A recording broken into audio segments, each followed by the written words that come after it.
Le proviseur du lycée classique et moderne de Garoua, interpellé aux premières heures de ce matin, est placé en garde à vue au commissariat central de Garoua. Maoundé Amaseyo fait l'objet d'une enquête de la Commission nationale anticorruption pour des accusations présumées de pratiques corruptives. Lors de notre passage au commissariat cette mi-journée, le chef d'établissement a été en pleine audition par les enquêteurs.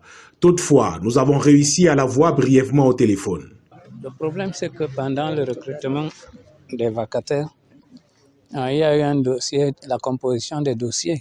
Maintenant, les candidats sont venus sans apposer les timbres. Alors, comme ils ne voulaient pas rentrer, nous avons pris donc l'argent des timbres là. Ils sont 19 candidats. On a pris l'argent des timbres et puis on a utilisé pour la commission chargée de recrutement. Bon, certaines personnes ne voulant pas la tête d'autres personnes, ils sont passés espionner, ils sont partis déclarer à la délégation sous forme d'anonymat, de façon anonyme. Et après, ils sont partis à la CONAC.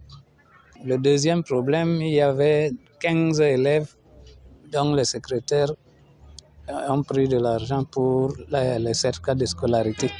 Cette interpellation constitue le premier grand coup de filet de la 5e édition de la clinique anticorruption en opération depuis quelques jours dans la région du Nord.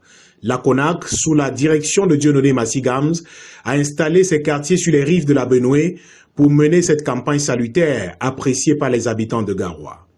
Vraiment, c'est une triste nouvelle que le proviseur de l'un des grands lycées du Grand Nord, qui est entre les mains de la police par la CONAC, que l'enquête puisse vite aboutir, afin qu'on puisse remettre à la main de la justice les vrais coupables, pour ne pas que nos enfants soient traumatisés. Mais c'est une très bonne chose, ce que la CONAC est en train de faire. La CONAC a par ailleurs annoncé d'autres interpellations imminentes. Son président devrait s'exprimer publiquement dans les prochaines heures. Et concernant le cas du proviseur interpellé, il convient de rappeler qu'il bénéficie de la présomption d'innocence jusqu'à ce qu'un tribunal compétent rende un verdict définitif.